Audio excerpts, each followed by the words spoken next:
In this video, we're going to be comparing two of the best beginner video cameras on the market today, the Canon M50 Mark II and the Sony ZV-E10. We have spent the last month pushing both these cameras to their video limits in different settings to see how they would perform. So you'll be seeing some of those clips throughout the video showing how they compare in different situations. And at the end of this video, we are going to reveal which one we would put our name behind as the best beginner video camera of 2022. So stick around for that at the end. Throughout this video, I will mostly go over video quality and video specs, not photography, as that would need to be its own video. But through this video, I'll be covering the pros and cons of each camera, the specs, and our honest thoughts about each camera. Now, as you know, there is no perfect comparison, as some of the categories that are covered today are just weighed differently. I'm just trying to educate you so you can decide which camera is best for you and your needs. Okay, so first question that we asked ourselves as a team was, can these cameras produce high quality content? To test this question out, our team created this parody of an Apple commercial shot on both cameras. Check it out.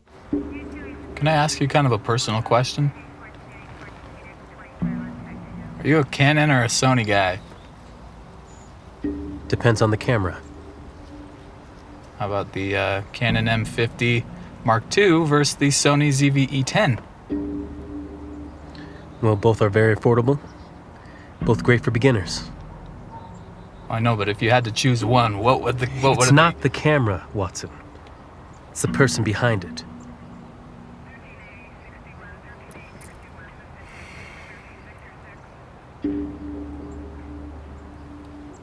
Maybe I should just get a Nikon. Don't you dare.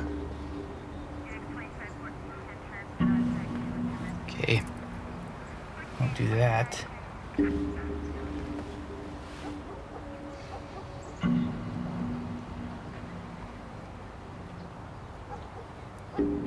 What about a Fujifilm?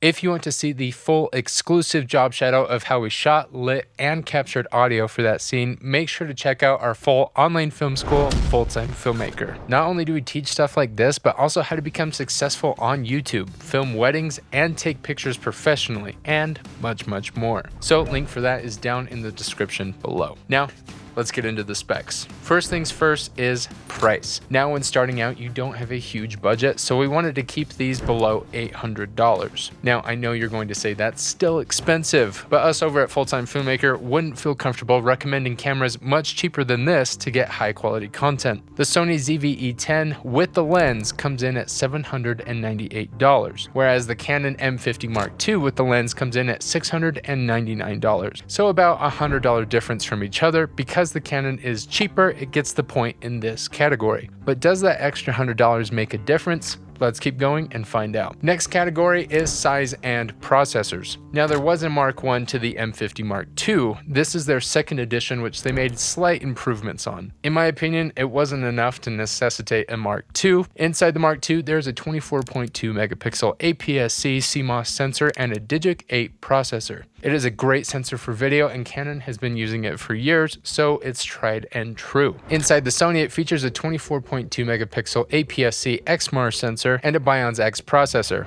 Because both of these cameras have the exact same sensor size, we're gonna call this one a draw. Let's go ahead and talk about our next test, which is the best 4K image. Both cameras have the ability to shoot 4K, but which one has the better 4K image? To show you, I set up both cameras side by side, filming at 4K 24 frames per second. Now, if we zoom in 400%, you may not be able to tell unless you're watching on a big screen, but the Canon's 4K image looked the softest. And that is probably because you're dealing with a 1.5 times crop to begin with. And that's a 1.5 times crop on top of the 1.6 times crop built into all APS-C cameras, giving you a grand total of a 2.4 times crop. But the 4K image out of the Sony is super impressive. Reason why is because when you're filming 4K on the Sony, you're using an oversampled 6K sensor. That means the entire sensor is giving you a 6K readout, and then the camera is compressing that information into a 4K image. So that feature alone gives the best, sharpest looking image between these two cameras here. But as always, there's a catch, and in this case, there's a few. Let's start with the Canon.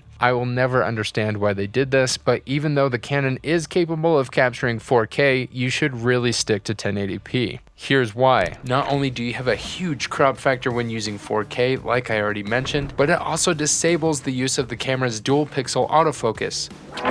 What? Basically, that means that the focus is unreliable in 4K unless you're right next to your subject. And not to mention that 1.5 times crop that happens in 4K makes it difficult to shoot wider angle scenes or film yourself holding that camera at arm's length. So you really can't use the 4K at all unless you're locked off on a tripod or positioned clear across the room. Now for the Sony's catches. The camera suffers really bad from rolling shutter or jelloing movement. As you can see, that light is bending just like a big wet noodle. Now this only happens if you're moving the camera around really quickly like this, but I would say it isn't a deal breaker because if you're sitting still or have a stabilizer, you really won't notice much of the rolling shutter. Just be aware that is something that will happen in this camera. The other con is the overheating. When doing the battery test indoors, the Sony overheated in about 25 minutes of record time at 4K. So just another thing to be aware of. Now, there is a workaround with this overheating issue when filming with an external recorder. But in my opinion, at that point, is it worth spending another $600 on an external monitor like the Ninja 5 when you could spend it on a better camera?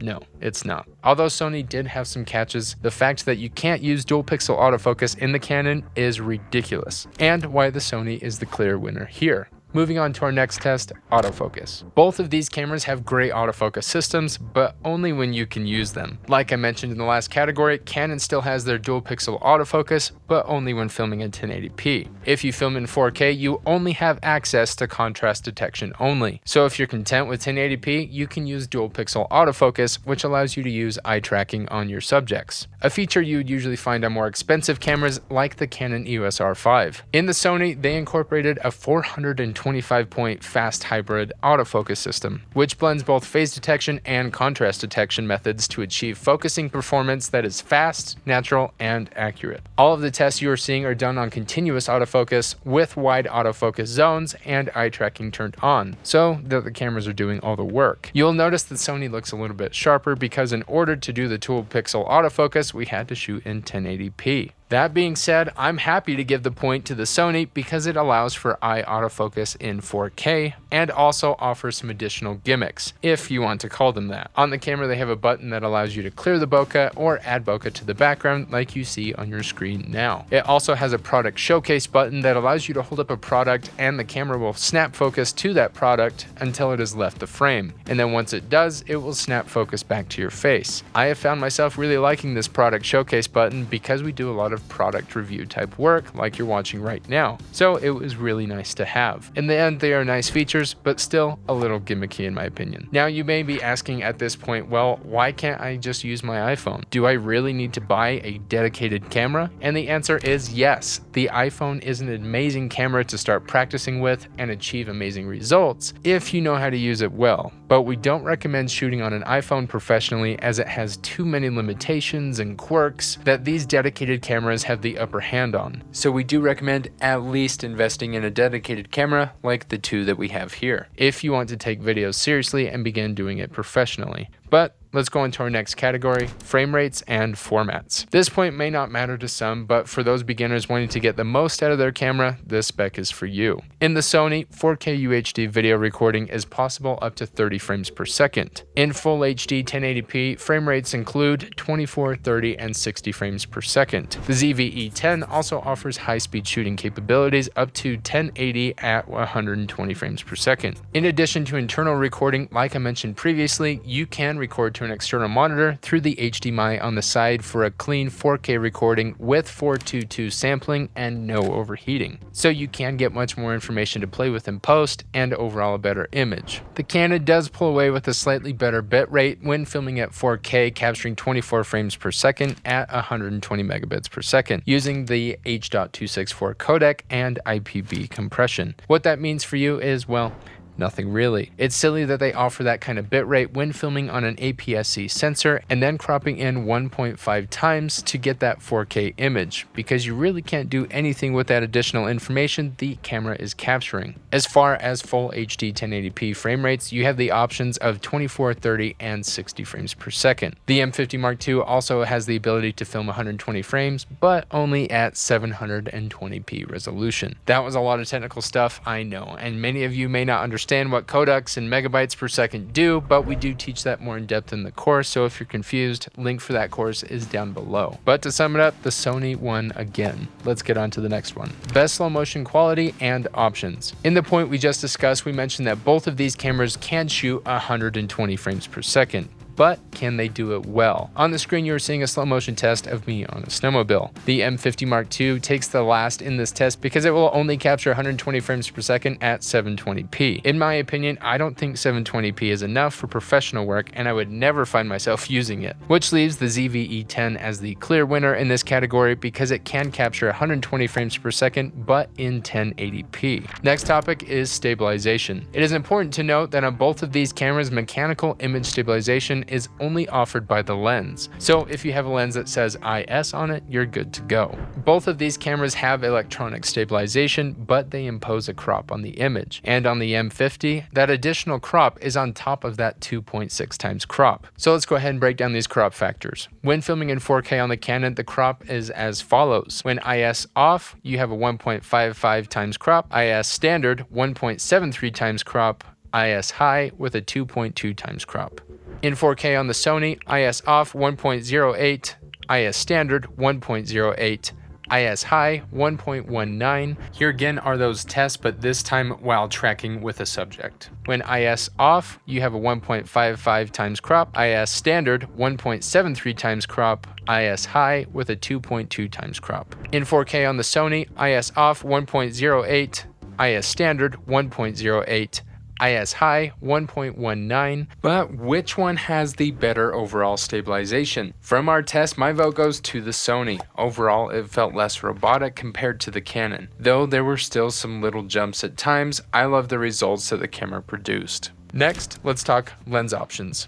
Alright, so let's start with the Canon. This is Canon's M mount on this camera. The problem with this is there really isn't a ton of lens options out there, and they are very limited in what they can do. Here at FTF, we believe in investing in yourself and being smart about where you put your money. To be honest, I don't think the M50 is a good option purely for the lens options. Why I say that is because the lens will usually outlive the camera body. Sony recognized that, so they put the E mount on this camera so you can use the entire collection of E mount lenses Sony has to offer. That way, when you upgrade your camera body down the line, you can still use your lenses. The M50, on the other hand, those lenses are stuck with this camera on the M mount. But I'm reluctant to give the Sony a point here because there is one annoying thing that happens with these kit lenses. Every time you set up a shot, find your focal length, and get ready to shoot, the camera would time out and reset the focal length. Yes, we could turn that feature off in the settings, but you would burn through batteries that much quicker. My question is, why is it that way in the first place? It was so frustrating being on set and we had to reframe again and again. So here's your reluctant point, Sony. Moving on to our next topic, record limits. Sony gets an easy point here because it has no record limit, which is really nice for longer interviews, wedding ceremonies, and talking head stuff like this. The caveat though is it does overheat, so you do have to be aware of that.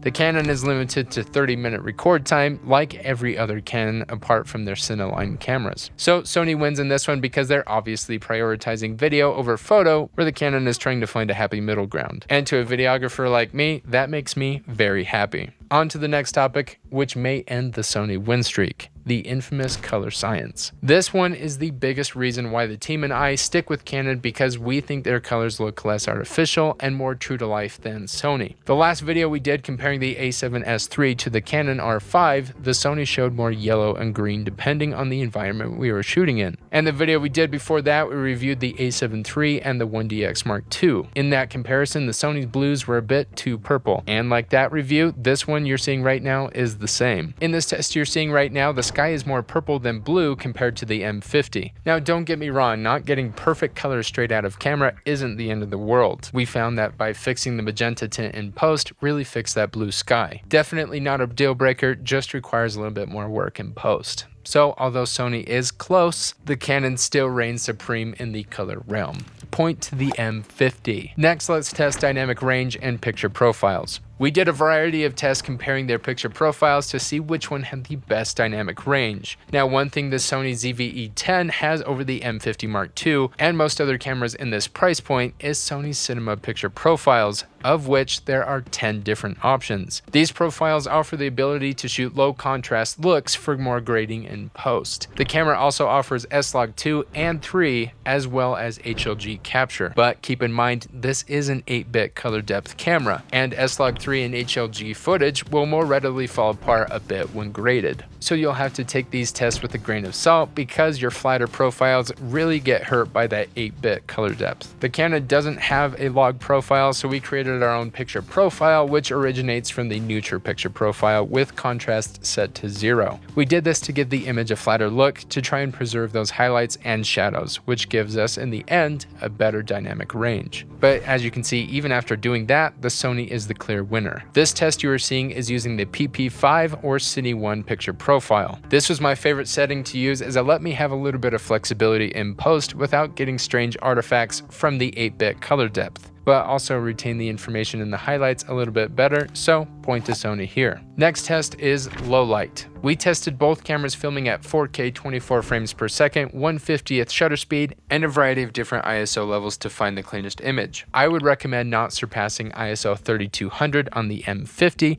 and ISO 6400 on the Sony. Next, let's move on to the LCD screen. Both of these cameras feature a fully articulating screen, which is just awesome. The Sony screen is nice and bright and is partly touchscreen. This is one of the most frustrating parts about this camera and Sony's in my opinion.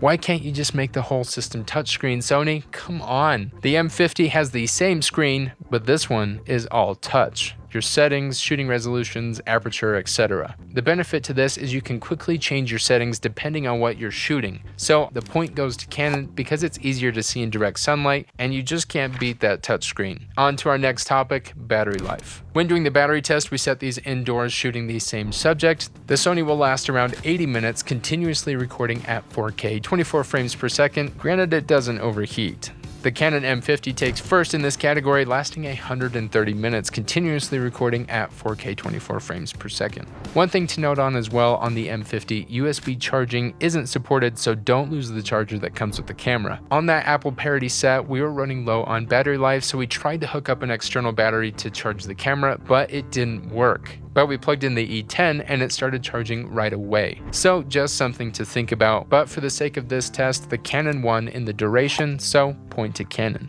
Lastly, let's talk audio and accessories. Let's start with the E10. Thanks to its internal directional 3-capsule mic, enables the audio capture to be really clear and accurately capture the speaker's voice and the supplied windscreen to greatly reduce wind noise. So here's a quick audio example of that internal microphone in the Sony ZV-E10. This is that 3-way omnidirectional mic at about an arm's length away. But now let's check out the M50's audio.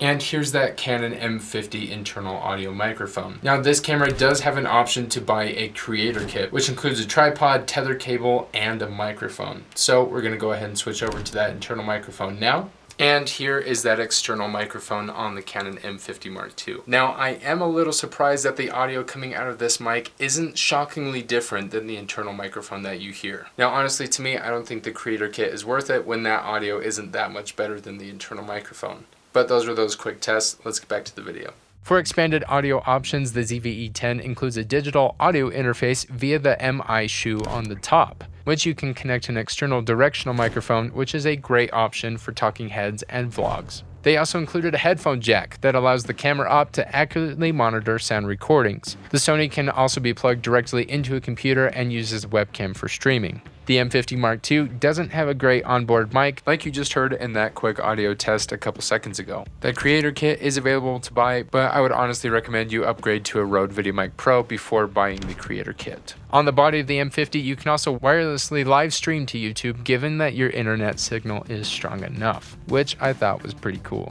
But now for my final thoughts. You have seen throughout this video the Sony has won through and through, and although it does have some really annoying caveats like the no touchscreen and resetting lens, you can fix that by buying a more expensive lens. Just depends on how much money you want to spend. But for me personally, I was surprised at how much the Sony knocked it out of the park. Like you saw at the beginning, both of these cameras can produce great results if you know their weaknesses and you know how to cater to those. I know a lot of people use the Canon M50 Mark II and love it, and I am no way saying that you made a bad decision. I'm just putting a hybrid Canon camera up against a Sony camera that was made primarily for video. And that being said, the Sony ZV-E10 is the better video camera between the two here, and our vote for the best beginner video camera for 2022. No surprise there. But guys, in the end, it doesn't really matter what you shoot with. Learn with the gear that you already have and use it to its fullest potential. And stop wasting time fighting on the internet about which camera is better and why. Choose the one that checks off the most boxes for you and get out and start shooting. Because far more important than the camera you shoot with is the skills behind the camera, which is why we put together Full-Time Filmmaker. And to tell you all about it, here's a quick testimonial from one of our students all the way in Germany. Hey guys, Daniel here from Germany. I recently bought Full-Time Filmmaker because I knew it was the only course that could save my business. I already spent my entire life savings on expensive gear and many other courses, and my business just wasn't going anywhere. Even on my first paid jobs, I was applying more techniques from Parker's YouTube channel than from any other courses, so for me it was a very easy decision. What I love so much about the course is that it teaches me exactly the style that I want for my clients, together with all the business strategies for various industries. And it even helps me increase the production value of my narrative films with the gear that I already have. I just want to take this opportunity and say thank you so much. Big thanks to Daniel, and like he said, we created Full-Time Filmmaker to help you shorten that learning curve and start making professional videos sooner. If you'd like to learn more about our online film school, make sure to make your way down to the description to fulltimefilmmaker.com. But thank you for watching. It's been nice having you here. If you made it to this point, just know you're my favorite. Hopefully this video helps you know which camera is right for you. Don't forget to subscribe, and as always, if you have any further questions, please let us know.